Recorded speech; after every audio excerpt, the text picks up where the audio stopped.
తను ఎన్నో మంచి పనులు చేసింది. ఎన్నోసార్లు ఈ ఇంటి గౌరవాన్ని, మర్యాదల్ని కాపాడింది. ఈ ఇంటి మనుషుల ప్రాణాలు కాపాడింది. అలాంటి మనిషిని, ఈ ఇంటికి వారసునిచ్చిన కోడల్ని పట్టుకుని అనామకురాలు అని అవమానించడానికి మీకు మనసెలా వచ్చింది?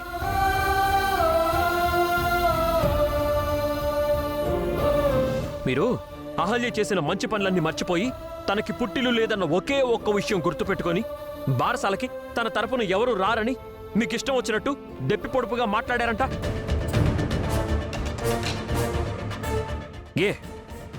ఇది అహల్యలు కాదా? మనమంతా తన సొంత మనుషులం కాదా? ఈ ఇంట్లో ఇంతమంది మనుషులు ఉండగా తను అనామకురాలు ఎలా అవుతుంది చెప్పండి. ఇక చాలాప్రా, వచ్చినప్పటి నుంచి వాగుతూనే ఉన్నాం. బారసాలకి ఎవరెవరిని పిలవాలని మాట్లాడుకుంటూ ఉంటే తన తరపునెవరూ లేరని ఒక్క మాట అన్నాం. దానికి ఎందుకింత పెద్ద గొడవ చేస్తున్నావు?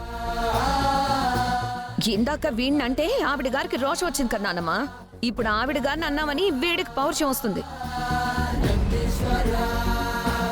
అవునవును, మొగుడు పెళ్ళాం ఒకరినొకరు బాగానే సపోర్ట్ చేసుకుంటున్నారు. భర్త గౌరవం భార్య, భార్య గౌరవం భర్త కాపాడుకుంటేనే భార్యాభర్తల బంధం నిలుస్తుంది బావా. నేను లేనప్పుడు నా భార్య గురించి అనకూడని మాటలు అనడం తప్పు. తను మొన్ననే బిడ్డని ప్రసవించింది. అలాంటి బాలింతరాల్ని పట్టుకుని ఇన్ని మాటలు మాట్లాడడం, అవమానించడం మహాపాపం.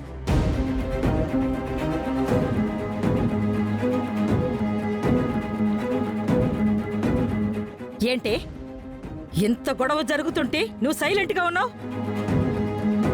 వీడు రాగానే మా గురించి ఉన్నవి లేనివి కల్పించి చెప్తున్నావా? వీడు పెనం మీద పేలోలా మా మీదో పేలిపోతున్నాడు. నేనేం చెప్పలేదండి.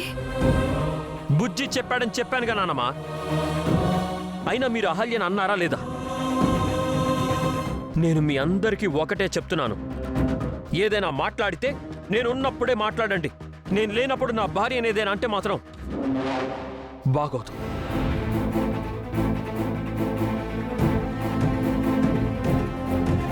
సుభద్ర, ఏంటి గొడవ? ఏం లేదండి, మీరెళ్ళి ఫ్రెష్ అవ్వండి. ఈ ఇంట్లో ఏం జరుగుతుంది? ఎప్పుడు చూసినా ఏదో గొడవేనా? మేమేం గొడవ పడలేదురా. ఇదిగో ఈ మొగుడు పెళ్ళాలే గొడవ చేస్తున్నారు. అహల్యకి పుట్టిల్లు లేదని, అలాంటి దాన్ని గౌతమ్ పెళ్లి చేసుకున్నాడని మేమన్న ఒక్క మాటకి అహల్య మా మీద అగ్గిల మీద గుగ్గిలమై యుద్ధం చేసింది. తన భార్యని అలా అన్నామని ఇప్పుడు బామర్ది మా మీద అరుస్తున్నాడు మావయ్య గారు. ఇంక చాలు, ఇంతటితో ఇది ఆపండి. ప్రతిసారి చిన్న విషయాన్ని ఇంత పెద్ద చేస్తున్నారు. వెళ్ళండి ఇంకా. ఒక్క నిమిషం నువ్వు ఆగు.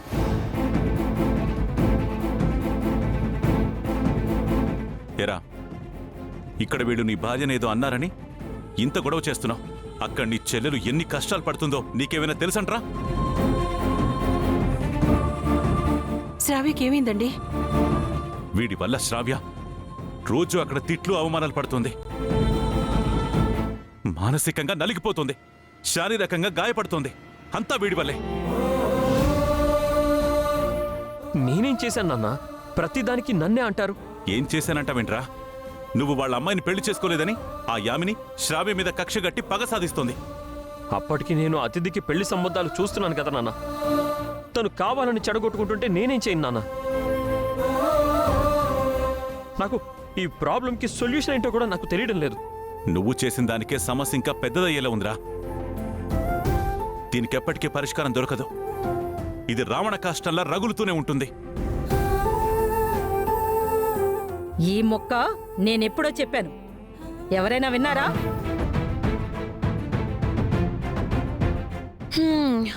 నువ్వు మేము చెప్తే ఎవరు వింటారు నాన్నమ్మా? ఇది ఇలాగే జరుగుతుందని మాకు ముందే తెలుసు. ఆ యామిని వాళ్ళ శాడిజం ఎంతవరకు వెళ్ళిందంటే ఆఖరికి మన శ్రావ్యని రౌడీలతో కిడ్నాప్ చేయించి కొట్టించింది కూడా ఆవిడేనంట.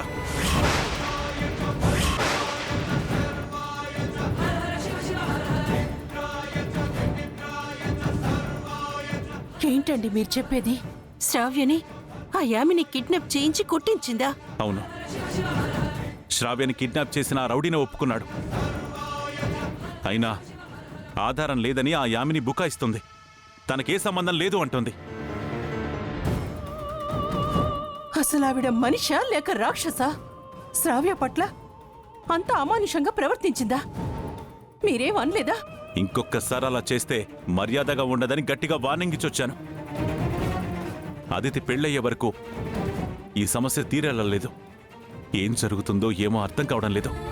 ఇంట్లోనేమో ఈ గొడవలు గొడవలు గొడవలు. ఛే!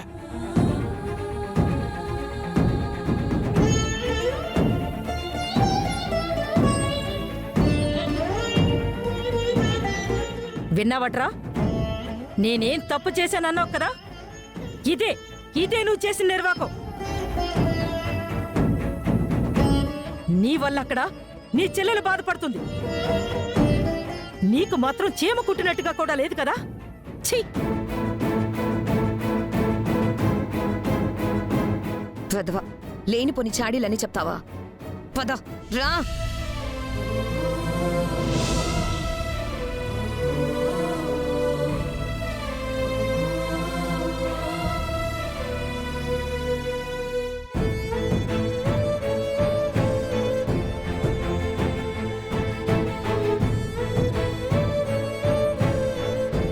ఇంట్లో వాళ్ళు ఏమనుకున్నా సరే గౌతమ్ బాబు అహల్యకు అండగా ఉన్నాడు.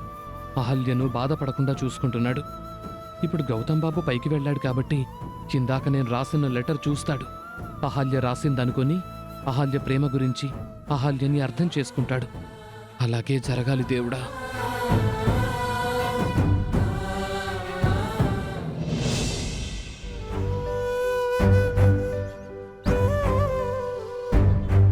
మీ అత్తయ్య గారే నాకు ఫోన్ చేసి మా కోడల్ని కిడ్నాప్ చేయని డబ్బులు ఇచ్చారు. యామిని, మామ్, యామిని ఆగు.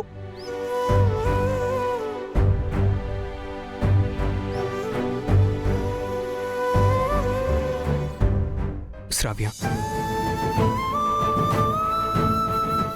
ఏంటి నందు ఇది? అత్తయ్యకి నా మీద కోపం ఉంటే తనే నన్ను కొట్టొచ్చు కదా. రౌడీలతో కిడ్నాప్ చేయించి కొట్టించుడు ఏంటి? మా అమ్మలా చేసింది అంటే నువ్వు నమ్ముతున్నావా? మీ అమ్మ ఏం చేసిందో ఏం చేయగలదో నీకు తెలీదా? మన పెళ్ళవ్వగానే నన్ను ఈ ఇంట్లో అడుగు పెట్టనివ్వకుండా మా పుట్టింటికి పంపించింది. మా అన్నయ్య వదిన కలిసి నన్ను మళ్ళీ ఈ ఇంటికి తీసుకొస్తే మన ఇద్దరిని కాపురం చేయనివ్వకుండా మన పడకలు వేరు చేసింది. పని మనిషిని మహంపించి నాతో ఈ ఇంటి పనులన్నీ చేయిస్తుంది.